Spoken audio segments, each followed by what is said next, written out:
The episode begins at Heart Palace, where we see Princess Roxy leaving the palace wearing strange clothes, as if she's in disguise, heading to some undisclosed location. Following her, there's a man named Veit, who doesn't recognize her. He tells her to stop or he will kill her, which greatly startles Princess Roxy. When she turns to face him, he is shocked to see her dressed so unusually. The princess explains that she was very scared, which is why she looked different, and Veit apologizes for his reaction. Curious about where she's going in such attire, Veit inquires. The princess hesitates for a moment, then approaches him, saying she'll tell him where she's going since he already saw her. She smiles and whispers the truth in his ear, revealing that she's on a secret inspection mission to the town. Veit now understands the reason for her disguise. Princess Roxy warns him not to tell anyone about this and emphasizes that her maid, Haru, should not find out, as she wants to maintain a certain image befitting the Hart family's nobility.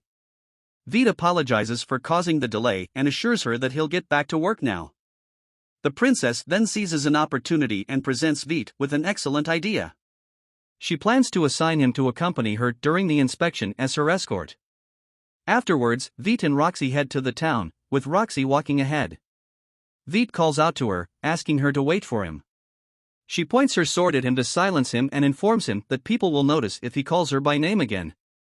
Indeed, she returns to him and requests that he act appropriately, and that people will notice if he calls her Roxy again. Veit expresses his confusion, as this is what she told him before. She asks him to stay silent about it. Princess Roxy then ponders an alternative name for Veit to use when addressing her, settling on Rocky. The sword remarks that this is very similar to her real name, but Veit manages to silence it again. When the princess heard Veit's apology, she felt sad and sorry for him because he was so concerned about bothering her. Veit assured her that she wasn't a bother at all. She was just very excited to go out with him. However, Veit was embarrassed by her words, and the sword mocked him. This made Veit quite angry, and he was about to throw the sword to the ground, but Princess Roxy stopped him. She wouldn't allow him to treat his sword with such roughness. The sword was delighted, as this was expected from a holy knight who understood its purpose. Then the princess asked Veit to take out his sword so she could see it better, as she hadn't had a good look at it before. Veit hesitated because he didn't want to give her the sword.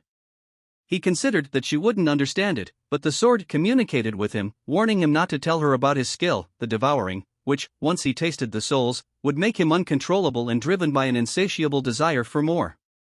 If he didn't do this, he would die of hunger or lose control and attack anyone in his way. Veit would not allow the princess to discover the skill, so he handed her his sword for her inspection. When she took it out of its sheath, she was amazed by its appearance. She put it back into the sheath and told Veit that it needed more care, as she would later learn about the Hart family's blacksmith. Veit agreed, and the sword was thrilled because it would be renewed. Then Veit and the princess continued their stroll until they reached the market, where there were beautiful fresh vegetables, fruits, and fresh meat. Everyone in the market was happy and content, and they were all working diligently. As the princess walked through the market, she noticed some wonderful grapes. The merchant told her that she had excellent taste and that these grapes had been freshly picked from the Hart family's vineyard that morning. The princess requested to taste them, and the merchant agreed. Then the merchant gave her some grapes to taste, and they found them incredibly delicious. Princess Roxy mentioned that they were naturally grown in their land, almost revealing her connection to the Hart family. Realizing her slip, she was shocked but then quickly regained her composure. The sword urged Veit to come up with a cover story.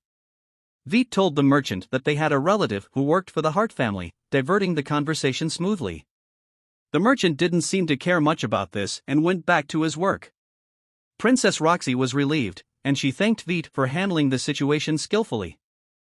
At that moment, a holy knight arrived at the market, and everyone looked at him in fear, not understanding why he was there and what his purpose was. As the knight passed by Veit, the sword sensed a desire to feed on his blood, but Veit quickly told it to be quiet. The knight heard him say that and turned his gaze towards them, making Veit extremely nervous. The knight approached them, and Veit apologized profusely, explaining that he didn't mean anything by it. The knight told Veit that he couldn't hear him properly. Veit raised his voice, but this angered the knight because he couldn't hear him at all. The knight attempted to kick him, but Princess Roxy intervened, telling him to stop because Veit had already apologized. The knight looked at her and asked who she was to dare speak back to a holy knight. He felt like he had seen her before, and the people in the market recognized her as Princess Roxy. The sword communicated with Vite, telling him they should pretend to be lovers, and nobody would believe she was really Princess Roxy. So, they pretended to be a couple. Princess Roxy then told Vite that she had prepared a great breakfast for him, and he should eat it, as she wouldn't prepare it for him again if he didn't eat it. Vite agreed to eat, understanding that she wanted him to appreciate her efforts. They continued their act as a couple and walked away. The onlookers realized that the woman with Vite couldn't possibly be Princess Roxy. As the crowd dispersed and returned to their work, Roxy and Vite went to a secluded spot, hiding from everyone. Then Vite expressed his apologies to Roxy, but she reassured him that it was okay, she was used to such situations. She encouraged them to continue their journey together, telling him to move on. Vite, however, thought that accompanying Lady Roxy might be quite challenging for him. As they continued, they reached a market, and Roxy asked Vite if there was something he found interesting. Vite noticed gemstones and pointed them out to her. She mentioned that she was a girl before anything else and that such things naturally caught her attention. The vendor then revealed that the stones were set inside raw ore, and one couldn't know what was inside until they opened it. They were sold for 10 copper pieces each, and he offered to let them try their luck. The vendor said that a skill in quickly identifying the best gemstone within the ore could be quite useful. Vite decided to buy one and opened it, only to find it empty. The sword warned him to be cautious as merchants often took advantage of people's skills. Roxy, on the other hand, was fascinated by the stone and didn't seem like a holy knight. The vendor then offered Vite a discount on a silver piece if he wanted to gift it to his sweetheart. Roxy returned it to its place and thanked the vendor for letting her take a look. They left, and Vite asked her if she knew any of the current warriors, mentioning Oliver and Minerva. She replied that she had questions for the current warriors, not the retired ones. As they talked, they overheard a man speaking about dead goblins, and there was a rumor that the murderer was a wandering monster. Roxy asked the people around about the orphanage in the poor district where they got the goblin ears as donations. She wanted to investigate this further and find out who donated them. Vite suggested that she ask the warriors for more information about the wandering monster. Roxy requested that Vite take her to where the warriors gathered, so she could inquire about the monster. At this point, Vite was taken aback, thinking that he may be the wandering monster in question due to the recent changes in events. Later, Vite and Roxy entered the place where the warriors gathered, but the vendor told them it was a private area for regular customers. However, when he looked at Vite and recognized him, he became joyful and introduced Roxy as Vite's new partner. The man expressed his hope that Roxy would take good care of Vite. Then he talked to Vite, mentioning how his appearance after all this time with a girlfriend was a pleasant surprise. Vite became flustered, realizing that the man had misunderstood the situation, and he had gotten it all wrong. Roxy, feeling embarrassed by the conversation, accidentally broke her cup. She apologized for her clumsiness, and the man at the restaurant commented that he had seen many warriors who struggled to control their stats and ended up breaking dishes.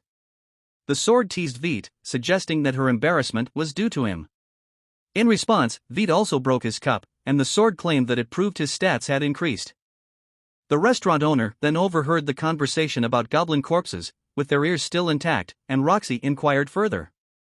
She suggested that any warrior seeking rewards might have hunted the goblins and found a mountain of goblin corpses with their ears intact. Roxy speculated that this indicated that a wandering monster might have migrated from another area. The restaurant owner explained that whether they were headed to gather supplies or sell goods in the capital, they would have to pass through goblin territory. However, there was a mysterious creature roaming those parts, deterring people from traveling, as no one wanted to die. Vite felt responsible for this situation and became somber. An old man entered and recognized Vite. He informed them that the common theory was that the wandering monster was a lich, which would be a grave threat if it were true. He explained that this was why the knights were mobilizing to deal with the situation. The old man revealed that a friend of his, a warrior, had informed him about it, making it quite certain. The sword conversed with Vite, expressing concern that they might have to deal with holy knights, and Vite was in mortal danger after recently having his stats drained. The old man inquired about Roxy's curiosity regarding the wandering monster. Vite realized that if Roxy joined the hunt and saw him, the situation would turn extremely complicated. Just then, a group of warriors entered the restaurant, unimpressed by the establishment. One of them requested food and drinks for the group. Approaching Roxy, he invited her to join them and have a good time together. Suddenly, one of the warriors at the restaurant placed his hand on Lady Roxy's shoulder and invited her to join them and enjoy their time together. This action infuriated Vite. Lady Roxy, however, swiftly and skillfully struck the warrior, sending him crashing into the wall. Another warrior criticized the man who had initiated this, saying that only someone from the Holy Knights could pull off such a move. To everyone's surprise, they then realized that she was Lady Roxy, the Holy Knight herself. The warriors quickly prostrated themselves on the floor and asked for her forgiveness. They even offered her money as an apology for their behavior. Lady Roxy put the money aside, and she explained that the people they swore to protect saw them as sources of fear, which was something she deeply regretted. The warriors were astonished by her words and listened attentively. Lady Roxy elaborated that the Holy Knights were there to protect the people and that in this world, they could laugh alongside the kingdom's citizens. She shared her father's dream of a harmonious world and mentioned that she shared the same dream. The old man compared her to Sir Mason and commented that until their dream was realized, he would serve Lady Roxy. Afterward, Lady Roxy and the warriors played together, laughing and sharing a joyous time. She acted just like one of them, completely down to earth. On the other side, Vite took his sword to a blacksmith for maintenance. The blacksmith handled it with expertise, and the sword gleamed with satisfaction, feeling like a new blade. After leaving the blacksmith, Vite thanked Lady Roxy for her help, as his sword was in dire need of maintenance. She responded by saying that she should be thanking him, as she had learned a lot about the wandering monster thanks to him. Vite then asked why she hadn't been informed about the hunt. She explained that it seemed that the Flarek family was overseeing it and hadn't bothered to inform her. Suddenly, they heard the voice of one of the knights telling Hadou to keep his distance, but Lady Roxy intervened, asking Hadou to let him be. She explained that they had found a lost child, and the knights were taking him under their protection. This saddened Lady Roxy, as Mimel was participating in this task with Hadou. The boy, whose name was Raval, thanks Vite for his help. Vite takes the child and stands beside Lady Roxy. She mentions that she will take care of the boy now, but questions Raval about why he didn't inform her about the monster hunt. Raval explains that he assumed she was busy due to her father's death. Lady Roxy reassures him that she's perfectly fine, and they excuse themselves, leaving the restaurant. However, Hadou is still standing there and confronts Vite, asking why he's giving him such an unpleasant look. Raval intervenes, telling Hadou to let it be. Hadou challenges him one last time, but Raval dismisses him, and they leave with the other knights. As they exit the restaurant, the child who was with them earlier sticks his tongue out at the knights and declares his hatred for the Holy Knights. Lady Roxy apologizes to him and explains that it was due to her attire that she wasn't recognized earlier. Vite then approaches the child, asking if he's lost. The child confirms he is and can't find his mother. Vite reassures him that they will help him find her. The boy is overjoyed and profusely thanks them. Later, they are seen walking through the market. Vite recalls that he was once lost, 5 years ago, after his father's death, and a Holy Knight took care of him. He wonders about what might have happened to that Holy Knight now. As the day turns into evening, Vite tells Lady Roxy that he's not sure if they can continue searching today. The boy suddenly hears his mother calling for him. He runs toward her, tears of joy and longing in his eyes, and bids farewell to Vite and Lady Roxy, thanking them for all they've done for him. Vite and Lady Roxy are filled with happiness, but Vite suggests returning quickly as they may face some problems on their journey. Lady Roxy asks Vite to return home, and he agrees, expressing his hope that days like these continue forever. He then goes to his room and asks his sword about hunting monsters without Lady Roxy knowing. His sword suggests using a mask that will change their appearance to anyone who sees them. Vite is delighted with this idea and says the sword is perfect and very helpful. Later, Vite goes to a gemstone seller, takes a precious stone, and gives it to Lady Roxy as a token of gratitude. He explains that it symbolizes his new job and warm meals, thanks to her and the friends he considers family. Lady Roxy is overjoyed and accepts the gemstone as a sign of their bond. Lady Roxy asks Vite what he wants in return for this precious gift. She suggests that he might want some meat, general provisions, or even a sharpening stone for his sword. His sword insists on getting a sharpening stone, and although Vite initially refuses any compensation, the sword continues to persuade him. Meanwhile, the Holy Knights are gathered, and all the evil in the world is reflected in their eyes. Raval says they will discuss the campaign to Gallia. The episode concludes by encouraging viewers to subscribe to the channel and activate notifications for exciting upcoming episodes.